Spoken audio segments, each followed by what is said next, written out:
সুম্মা জাআলনা লাহু জাহান্নামা ইয়াসলাহা মাযমুমান মাদহুরা। এর অর্থ হলো মুনাফিকদের চরিত্র হলো এরা আখিরাতের সাফল্য চায় না, এরা শুধুমাত্র দুনিয়ার সাফল্য চায়। মুনাফিকদের বাস্তবতায় মুনাফিকরা পরকালীন জীবনকে সফল করার প্রচেষ্টায় লিপ্ত থাকে না। মুনাফিকরা শুধু দুনিয়ার জীবনকে সফল করার প্রচেষ্টায় লিপ্ত থাকে। এটা হলো মুনাফিকদের চরিত্র। ফলাফল বর্ণনা করে আল্লাহ বলেন, এদের ফলাফল হইল পরকালীন জীবনের চিরস্থায়ী জাহান্নাম। মুনাফিকদের চরিত্র হলে এরা আখিরাত চায় না, দুনিয়া চায়, আর এদের পরিণতি হলো পরকালীন চিরস্থায়ী জাহান্নাম। এরপরে 19 নম্বর আয়াতে আল্লাহ মুমিনদের চরিত্র বর্ণনা করেছেন এবং মুমিনদের এই চরিত্রের ফলাফল বর্ণনা করেছেন। মুমিনদের প্রথম গুণ হলো এদের ঈমান,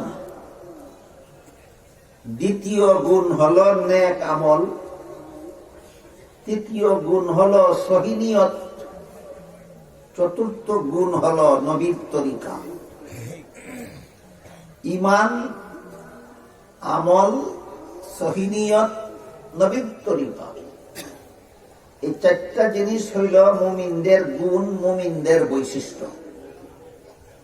মুনাফিকরাও নিজেদেরকে মুসলমান বলে দাবি করে, কিন্তু এদের ঈমান নাই। আল্লাহ বলেন ওয়ামা হুম বিমুমিনিন, এরা মুমিন নয়। আর মুমিনদের অন্তরে ঈমান বিদ্যমান আছে, এটা হলো মুমিনের সর্বপ্রথম বৈশিষ্ট্য, প্রধান গুণ। মুমিন ঈমানদার।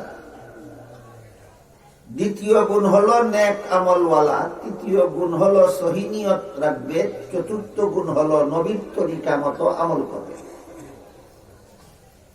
এই চারটা গুণ সম্পর্কে একটু ব্যাখ্যা বিশ্লেষণ আছে, যেগুলি না জানার কারণে বর্তমান সমাজের অনেক মুমিন মুসলমানদের মধ্যেও নানা রকম বিভ্রান্তি বিদ্যমান। এই চারটা গুণের বিস্তারিত বিবরণ, ব্যাখ্যা, বিশ্লেষণ না জানার কারণে বর্তমান সমাজের অনেক মুমিন আন্তরিকতার সাথে মুমিন হিসাবে থাকতে চায়, মুমিন হিসাবে বাঁচতে চায়, কিন্তু সঠিক ব্যাখ্যা না জানার কারণে, না মানার কারণে মুমিন থাকতে পারে না। মুনাফিকের ইচ্ছায় অনিচ্ছায় মুনাফিকের অন্তর্ভুক্ত হয়ে যায়। এজন্য মুমিনের প্রথম গুণ যে ঈমান, ঈমানের পরিষ্কার পরিচয় আমাদের জানা থাকা দরকার। একজনে যদি ঈমান কাকে বলে জানেই না, তাহলে সে বুঝবে কিভাবে তার ঈমান আছে কি নাই? আপনারা আমার কথা বুঝে থাকলে বলুন তো, ঈমান আছে কি নাই বুঝবে ঈমান কাকে বলে জানলে না না জানলে? অথচ আমাদের সমাজের অনেক মুমিনরা আজ পর্যন্ত ঈমান কাকে বলে জানেই না। এজন্য তার ঈমান আছে কি নাই বলতে পারে না, শুধু দাবি করে আমি ঈমানদার, আমি মুমিন, আমি মুসলমান। এরকম নিছক দাবির দ্বারা তো কোনো কাজ হবে না। যেমন ধরুন, আমরা সকলেই জানি ওযুর 4 ফরজ। 4 ফরজ আদায় করে আরো ওযুর যত সুন্নত আছে সবগুলি সুন্নত আদায় করে এক ব্যক্তি ওযু করলো। 4 ফরজ আদায় করলে, সুন্নত গুলি আদায় করলে তার ওযু হইল কিনা? হইল। কিন্তু যেসব কারণে ওযু ভেঙে যায় তা জানে না।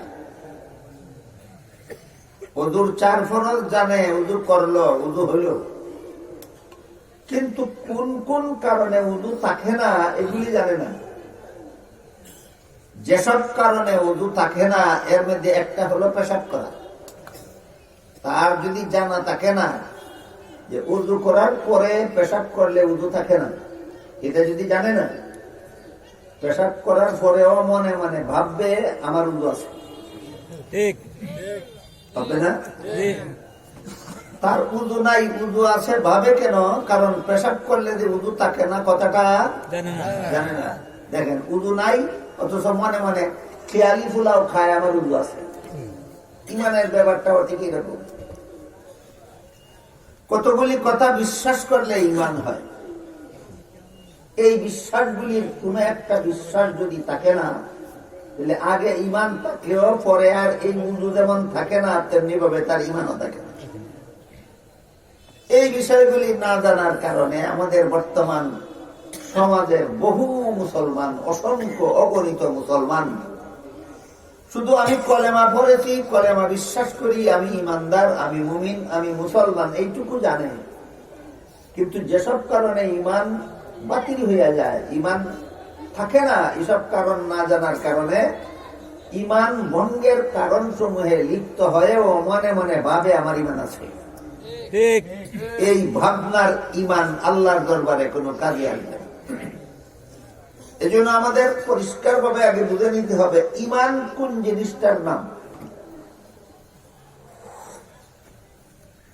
এক হাদিসে উল্লেখ আছে, হযরত জিবরিল ফেরেশতা রাসূল করিম সাল্লাল্লাহু আলাইহি ওয়াসাল্লামকে জিজ্ঞাসা করেছিলেন, মাল ঈমান, ঈমান কাকে বলে? জবাবে রাসূল বলে দিয়েছিলেন, 6টি কথা বিশ্বাস করার নাম ঈমান। কত কথা বিশ্বাস করার নাম ঈমান? 6 কথা। 6 কথা। 6 কথার প্রথম কথা হলো আল্লাহ বিশ্বাস করা, দ্বিতীয় কথা হলো ফেরেশতা বিশ্বাস করা, তৃতীয় কথা হলো আসমানি কিতাব। বর্তমান দুনিয়াতে কোনো আসমানি কিতাব সংরক্ষিত নাই কোরআন ছাড়া। কাজে এখানে আমাদের বর্তমান যুগে আসমানি কিতাব বলতে কোরআনই বুঝতে হবে। সারমর্ম দাঁড়ালো, তৃতীয় নম্বর ইমানের 3 নম্বর কথা হলো কোরআন বিশ্বাস করা।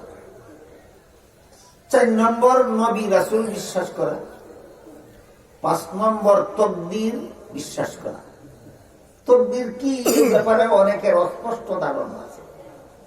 ধারণাটা সুস্পষ্ট হওয়া দরকার। যে কোনো মানুষ রোগে আক্রান্ত হলে আল্লাহ চিকিৎসার ব্যবস্থা দান করেছেন।